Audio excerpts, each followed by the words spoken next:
Que la grâce et la paix vous soient données de la part de Dieu le Père et de notre Seigneur Jésus-Christ qui s'est donné lui-même pour nos péchés afin de nous arracher du présent siècle mauvais selon la volonté de notre Dieu et Père. Amen.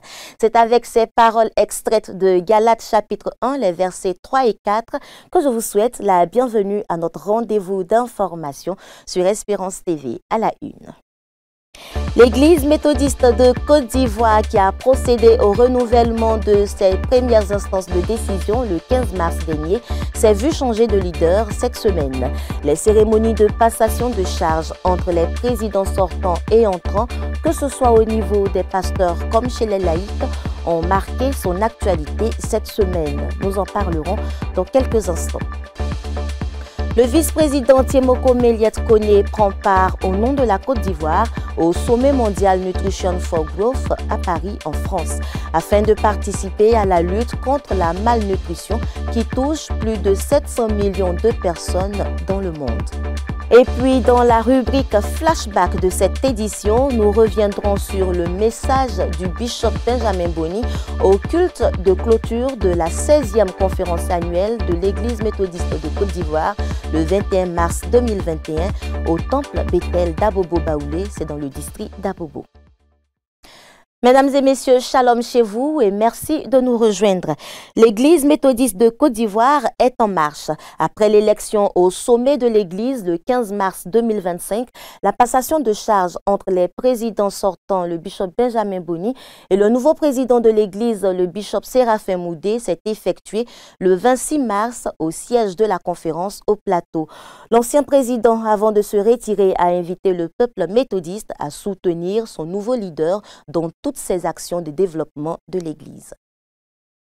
Fort de tout son vécu de foi et de fidélité au Seigneur, l'Église méthodiste de Côte d'Ivoire est dans la dynamique marche engagée vers le royaume. Une marche dans laquelle ce jour du 26 mars 2025 sera marqué en lettres d'or. En effet, le bishop Benjamin Boni, après 27 ans passés à la tête de l'Église, passe le relais au bishop Séraphin Moudé, nouveau président de l'Église. Cette passation de charge est la conséquence démocratique de l'élection du 15 mars 2025 du très révérend pasteur Séraphin Moudé, anciennement surintendant du district de Yopougon.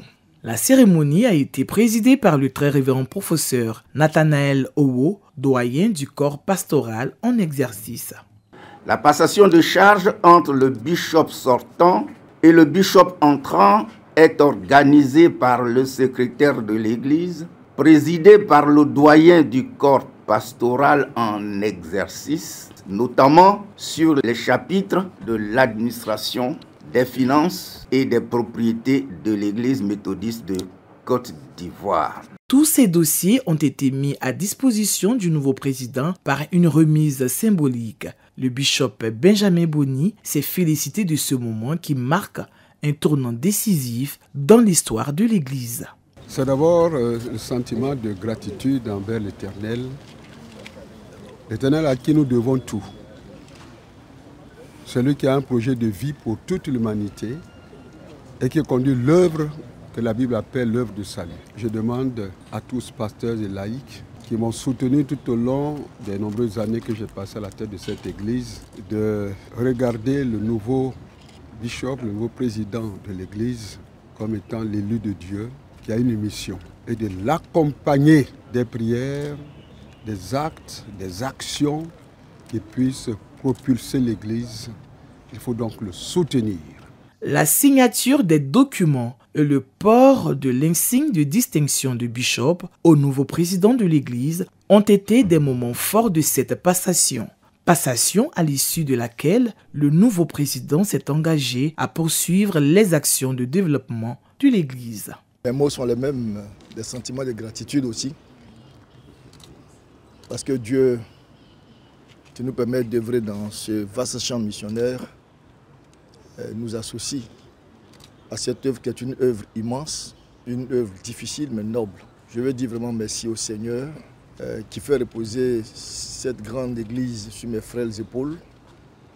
J'aurais vraiment besoin de vous, parce que l'église c'est vous, l'église c'est nous, Et j'aurais besoin aussi vraiment de tous nos frères et sœurs avec qui nous pouvons nous mettre ensemble pour faire des résultats. Ce message a été suivi de la lecture du procès-verbal de cette passation. En bon père spirituel, le bishop Benjamin Boni, ancien président de l'église méthodiste de Côte d'Ivoire, a confié l'église et ses nouveaux responsables au Seigneur pour une mission accomplie.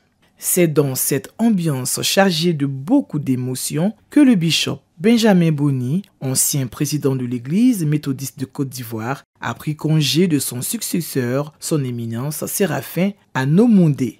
Ainsi, une page se ferme pour ouvrir une autre dans la marche de l'église méthodiste de Côte d'Ivoire tournée vers Jésus-Christ, l'espérance du monde.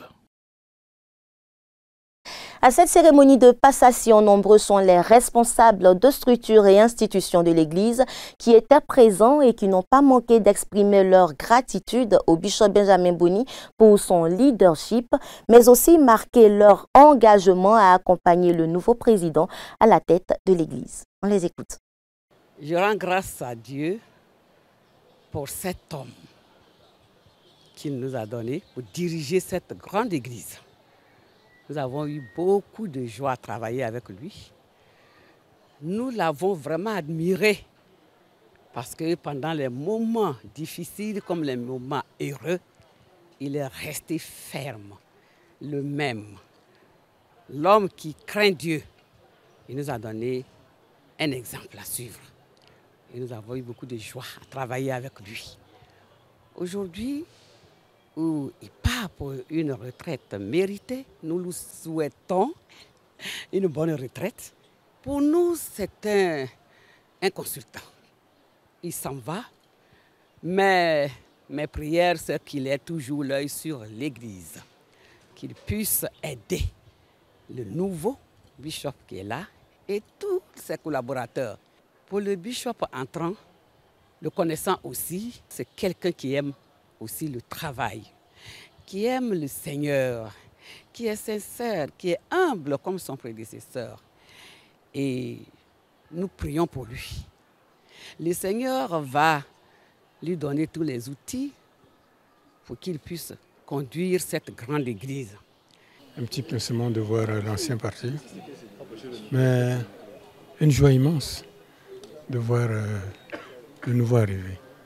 Et je crois que nous prions Dieu ensemble que le Seigneur lui-même qui a choisi son serviteur puisse lui donner les moyens nécessaires pour accomplir les missions que l'Église lui assigne. Nous prions ensemble pour que nous aussi, nous ayons suffisamment de ressources et les moyens d'être disponibles à accompagner le nouveau bishop. Que toute la gloire revienne au Seigneur. Un visionnaire s'en va et passe le relais à un missionnaire. C'est un symbole assez fort pour dire que l'Église est dans la marche de développement. Nous avons travaillé avec le bishop Benjamin Boni sur les projets, au moins 22 projets, en moins de 10 ans.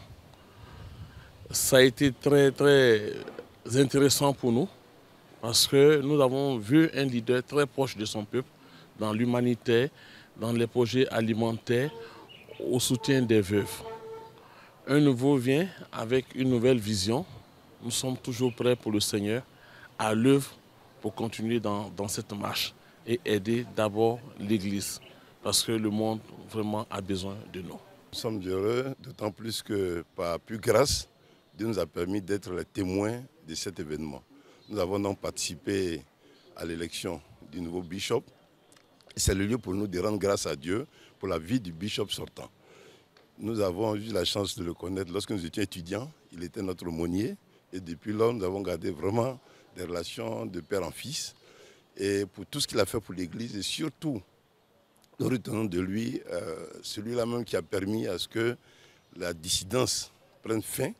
Et ça, franchement, c'est un point important pour nous.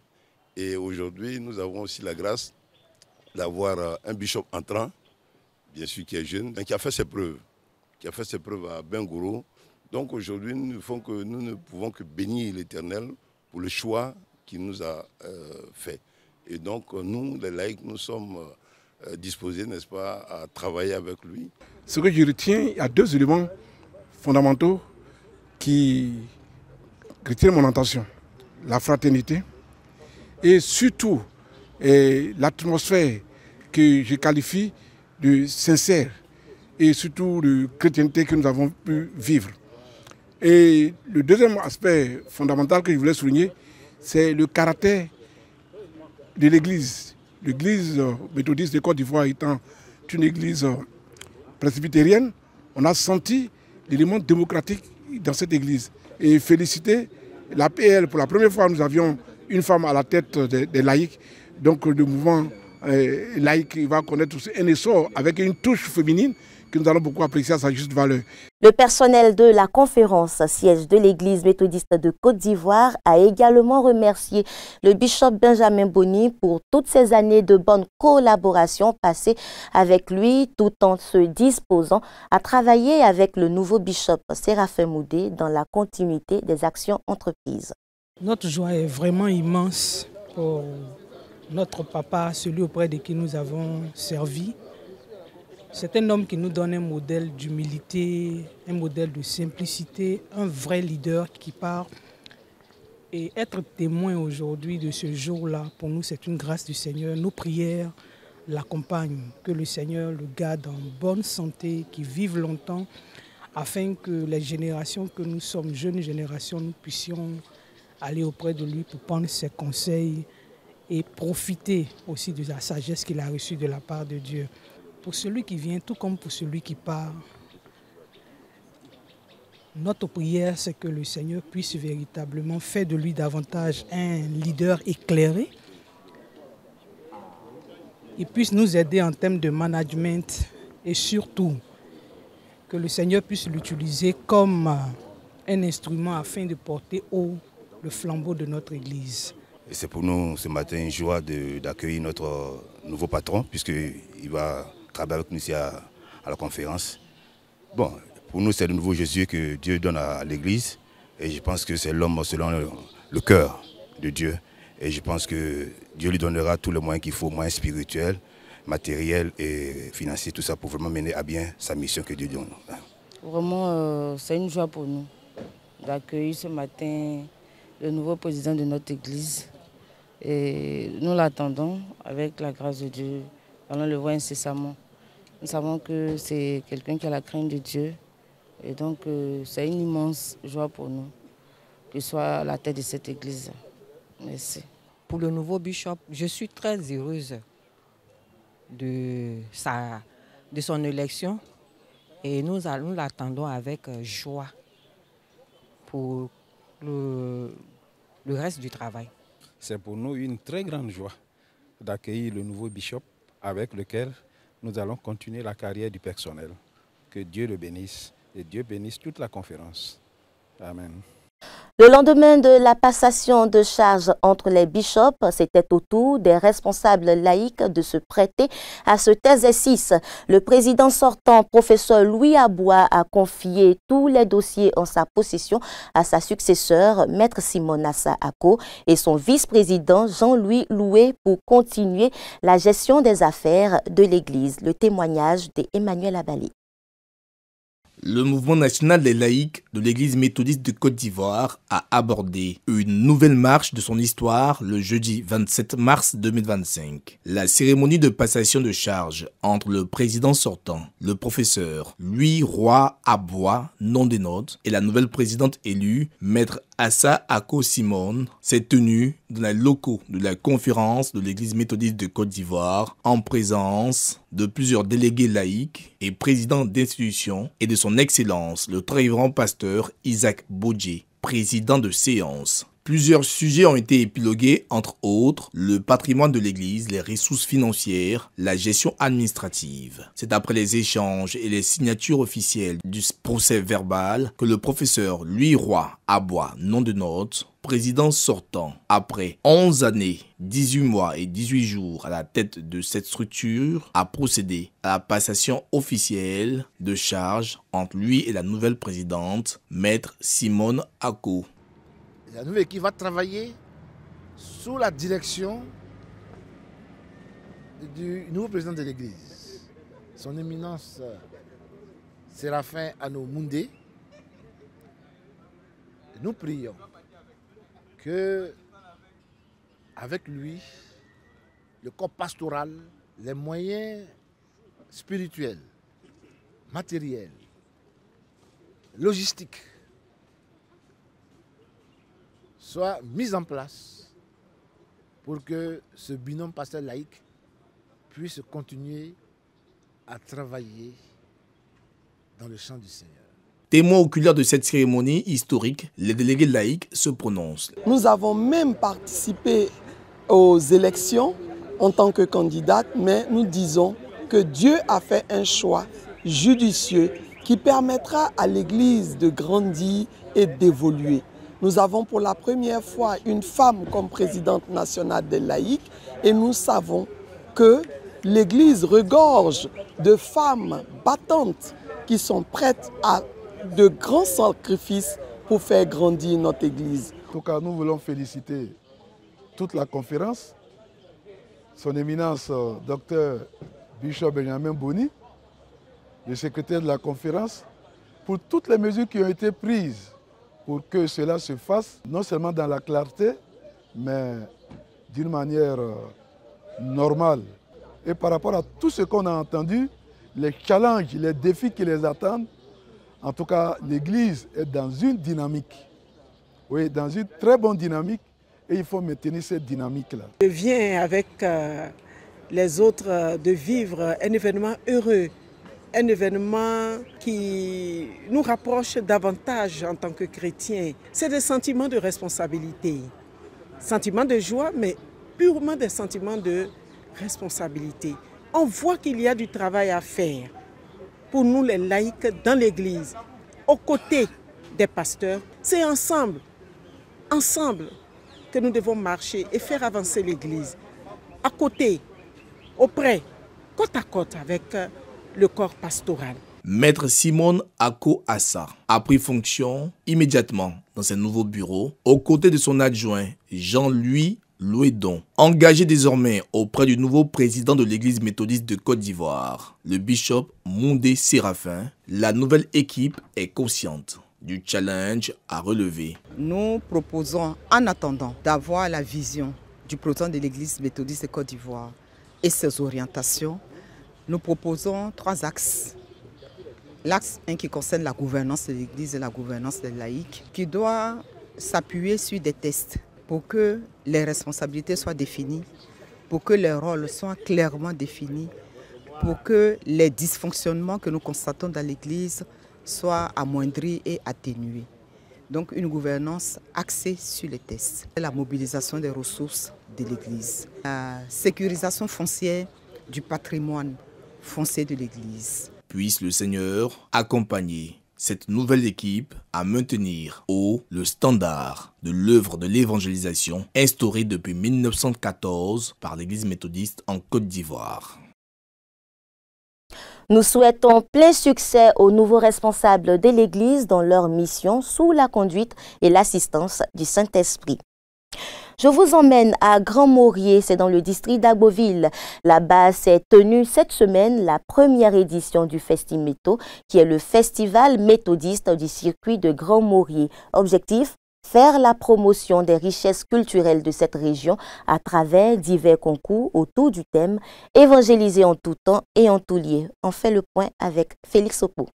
Du mercredi 26 au jeudi 27 mars 2025, s'est tenue dans le circuit de Grand-Maurier la première édition du Festimétho. Entendez par là, festival méthodiste du circuit de Grand-Maurier au temple d'Atobrou, sous le regard bienveillant du surintendant du district d'Agboville, le très révérend pasteur Anthony Begré-Earl. Ce festival a démarré par un culte d'ouverture le mercredi 26 mars. Évangéliser en tout temps et en tout lieu. C'est autour de ce thème annuel de la conférence méthodiste de Côte d'Ivoire que s'est déroulée cette activité, avec des concours de chant choral, de chant folklore, de pièces théâtrales qui ont vu la participation de toutes les églises méthodistes du circuit de Grand-Maurier. Ce fut l'opportunité pour les organisateurs de montrer les richesses culturelles au pays abbé à travers des pas de danse et un concours culinaire sur la sauce à Djopotolo. Notre satisfaction, c'est que les choses se sont bien déroulées. Je remercie le Dieu Tout-Puissant. Et pour la deuxième édition, nous souhaitons que les choses puissent avoir plus d'engouement. Les participants se disent ravis de cet événement et souhaitent que cela se perpétue. En tout cas, ça s'est bien passé. Pour la première fois, ça s'est passé comme ça, que ça continue comme ça, tous les années. Vraiment, nous sommes contents pour ce que le Seigneur a fait pour nous. Nous remercions nos responsables, nos pasteurs. Pour le premier responsable du district d'Agboville, c'est une initiative à encourager. Nous disons merci à Dieu qui a permis que nous puissions nous retrouver autour de la première édition de Festi Meto. Et dire merci au pasteur Ketasso, dire merci à tous les PL, à tous les responsables des églises locales du circuit de Grand Maurier. Merci à vous tous. La deuxième édition sera encore plus intéressante que la première. Notons que Festi Meto est une idée du révérend pasteur Ketasso Herman, pasteur principal en charge du circuit de Grand Maurier, dans l'optique de rehausser le niveau des chorales du circuit. J'ai été délivré par la puissance de la louange et depuis ce temps, je ne joue pas avec la louange parce que je crois en la puissance de Dieu. Nous sommes arrivés, il y a un petit plus que Dieu veut que nous apportons par rapport à l'œuvre d'édification. Inscrit dans le district d'Agboville, le circuit de Grand Maurier compte au total 2 secteurs, le secteur d'Atobrou et le secteur de Grand Maurier, avec 11 églises locales.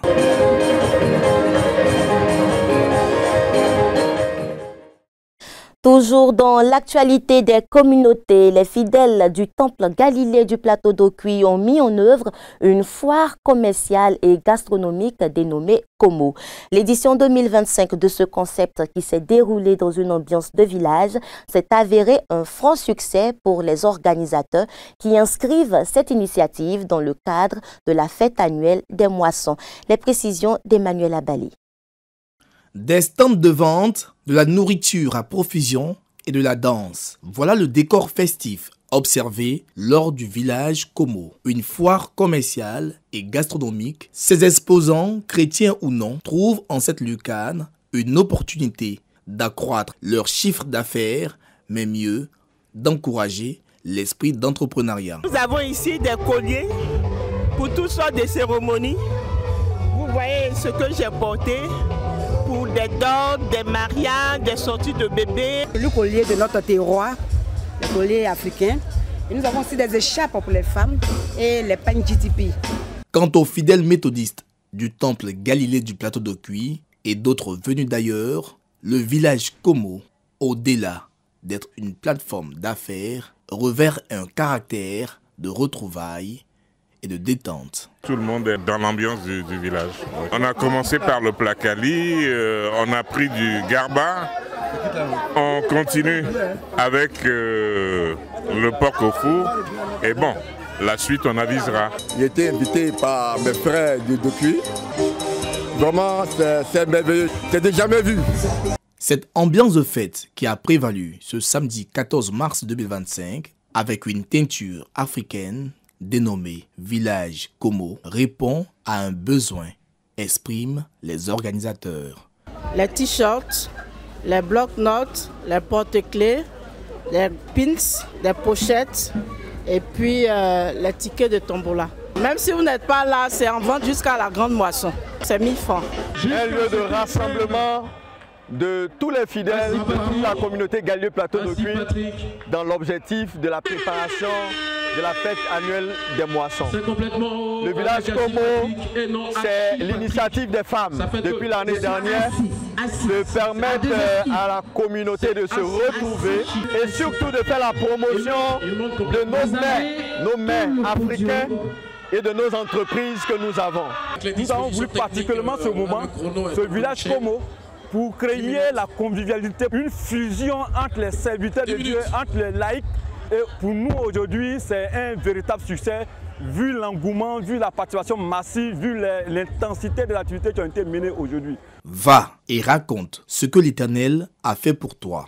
Ce thème extrait de Luc le chapitre 8 verset 39, thème de la moisson de l'église méthodiste Temple Galilée du plateau d'Okuy, engage les fidèles dans un élan de témoignage. Rendez-vous est pris le 6 juillet prochain pour la grande moisson. Autre chose, le vice-président de la Côte d'Ivoire, Temoko Méliette Koné, participe au sommet mondial Nutrition for Growth, qui a pour objectif majeur d'accélérer la lutte contre la malnutrition qui touche plus de 700 millions de personnes dans le monde. À cette édition de ce sommet qui se tient à Paris en France, la Côte d'Ivoire promet 240 milliards de francs CFA dans cette lutte contre la faim. On regarde. Cette 4e édition du sommet est l'occasion pour la Côte d'Ivoire de partager son expérience en tant que pays modèle dans l'action pour le renforcement de la nutrition. Autre disposition, elle permet de mobiliser des ressources pour la mise en œuvre du plan national multisectoriel de nutrition 2024-2027 et de tisser des partenariats autour du Centre d'excellence régional contre la faim et la malnutrition. La nutrition constitue un défi majeur, voire une menace sanitaire mondiale, qui affecte directement notre bien le plus précieux, à savoir le capital humain. Aujourd'hui, aucun pays n'échappe à ce fléau insidieux qui prend des formes diverses. Il est plus que jamais urgent d'agir collectivement et avec détermination. Pour renforcer davantage ces actions, il a été institué un prix d'excellence Côte d'Ivoire Serre-Femmes afin de récompenser et valoriser les acteurs engagés dans la lutte contre la nutrition.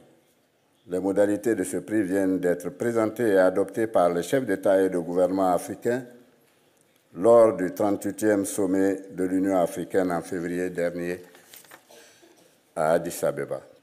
L'enjeu est désormais d'accélérer la mise en œuvre de cet engagement pour obtenir un impact tangible et durable sur la vie quotidienne de nos populations. En marge de cette rencontre, le vice-président de la République aura des entretiens avec des chefs de délégation et plusieurs hautes personnalités de la communauté internationale de la nutrition. Et puis aux États-Unis, le Conseil de sécurité de l'Organisation des Nations Unies qui s'est réuni face à l'escalade des violences en République démocratique du Congo appelle à un cessez-le-feu inconditionnel. La situation dans l'est de la République démocratique du Congo continue de se détériorer.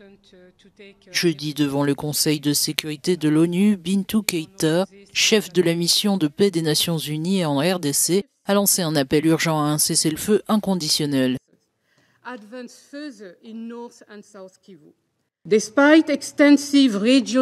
Malgré d'importants efforts régionaux et internationaux, le cessez-le-feu immédiat et inconditionnel demandé par la communauté de l'Afrique de l'Est, la communauté de développement d'Afrique australe, l'Union africaine, la résolution 2773 du Conseil de sécurité et plus récemment, sous les auspices du Qatar, ne s'est toujours pas concrétisée. Sur le terrain, les violences s'intensifient. Le groupe rebelle AFC M23 a mis en place une administration parallèle en nommant des dirigeants locaux à Bukavu et dans d'autres zones. Le droit à la légitime défense ne saurait être invoqué comme justification à une invasion armée ni à la création d'administrations parallèles sur les territoires d'un État souverain. Ces faits constituent en eux-mêmes des graves violations de la Charte des Nations Unies. Le ministre rwandais des Affaires étrangères, Olivier Nduhungirehe, a annoncé ne prendre que des mesures défensives le long de sa frontière, déplorant une mise en cause disproportionnée de son pays, accusé de soutenir les rebelles. Pourquoi le Rwanda est-il ciblé de manière si disproportionnée? Ce qui est certain pour nous au Rwanda, c'est que les mesures défensives que nous avons mises en place resteront en place jusqu'à ce que l'on parvienne à garantir de manière crédible et à long terme la sécurité le long de notre frontière avec la RDC.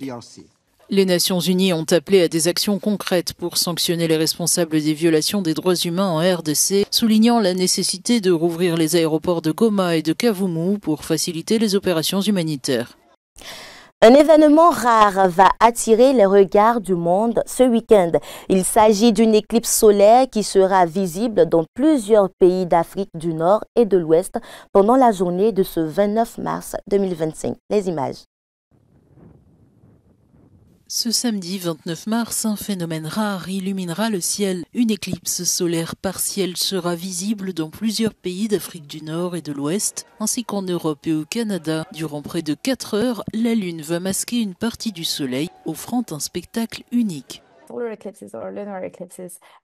Les éclipses solaires ou lunaires sont un jeu d'ombre et de lumière entre le Soleil, la Lune et la Terre. Lors d'une éclipse solaire, il se produit une sorte d'alignement entre le Soleil, la Lune et la Terre dans cet ordre bien précis. Ainsi, la Lune, éclairée par le Soleil, va projeter une ombre en forme de cône derrière elle. Parfois, cette ombre peut tracer une ligne sur la surface de la Terre.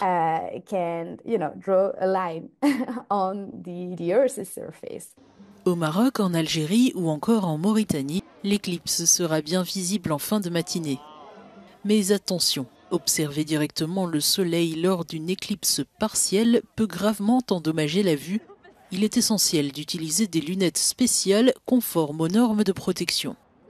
Lors d'une éclipse solaire totale, pendant les quelques minutes où la Lune bloque complètement le Soleil, il faut enlever les lunettes car ce que l'on voit autour de la Lune s'appelle la couronne. C'est un peu comme l'atmosphère du Soleil. Elle est très peu visible avec des lunettes et il n'y a aucun danger à la regarder à l'œil nu. Par contre, lors d'une éclipse solaire partielle, il faut rester protégé. La prochaine éclipse totale lunaire aura lieu dès la rentrée le 7 septembre 2025. L'Espagne, l'Australie, la Namibie ainsi que l'Afrique du Sud seront les meilleurs endroits pour l'observer.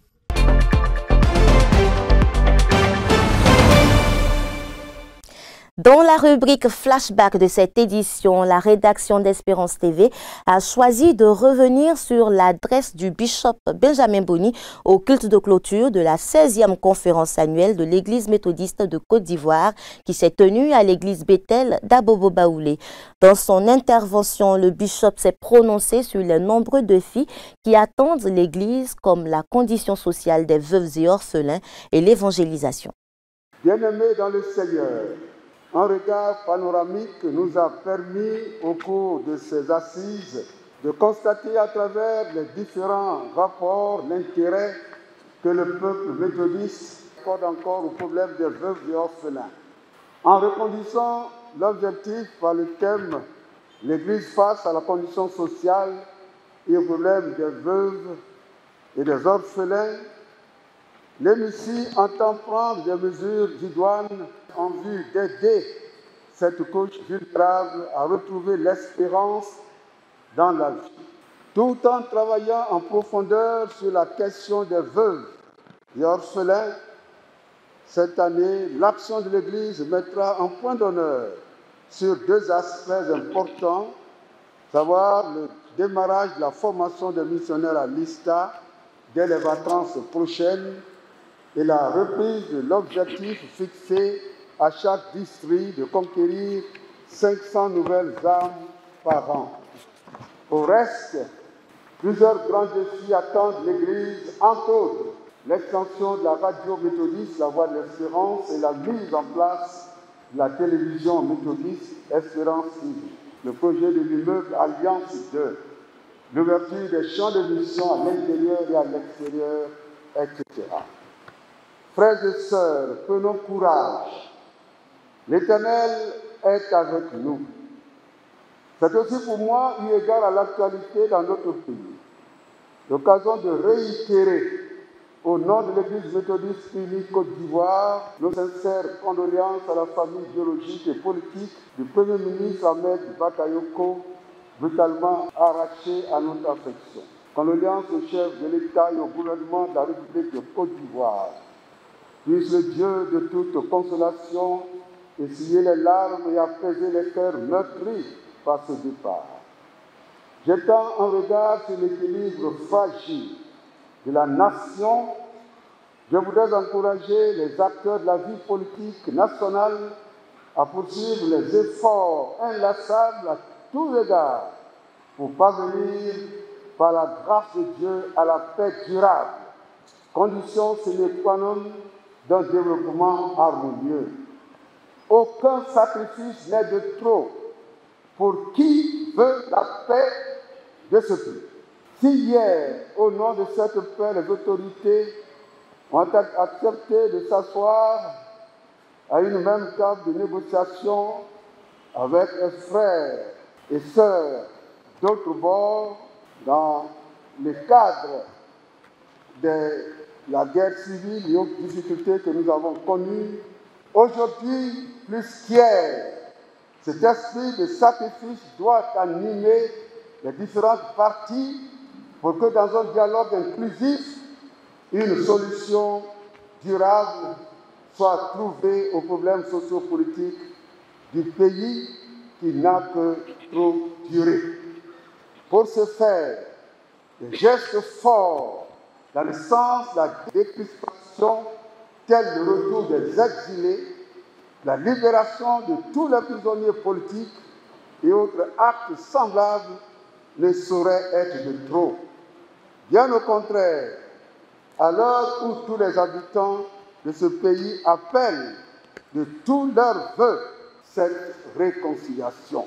Enfin, nous voudrions féliciter le chef d'État, le gouvernement ivoirien et tous les acteurs de l'espace sanitaire pour les efforts qui sont consentis chaque jour dans la lutte contre la pandémie.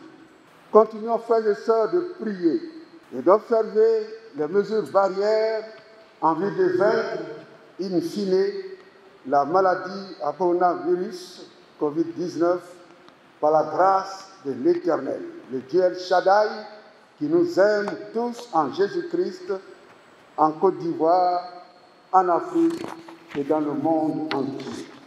Frères et sœurs, la marche de l'Église continue. Dieu sera toujours avec nous, lui dont le nom est en Jésus-Christ, Immanuel. Mais Dieu demande à chacun de nous, à chacune, de continuer à ouvrir son cœur, à ouvrir ses mains pour apporter à la maison de l'Éternel. Comme vous le savez, les projets que nous avons à transcrire dans les actes sont nombreux. Les défis sont nombreux en termes de formation, en termes d'évangélisation, en termes de mission. L'année prochaine, nous accueillerons la mission de Guinée-Bissau et la mission du Mali, en plus des missions qui sont à l'œuvre. Dieu a besoin de chacun de nous. Ceci dit, je déclare à la gloire de notre Dieu, close la 16e conférence annuelle de l'Église méthodiste unie Côte d'Ivoire.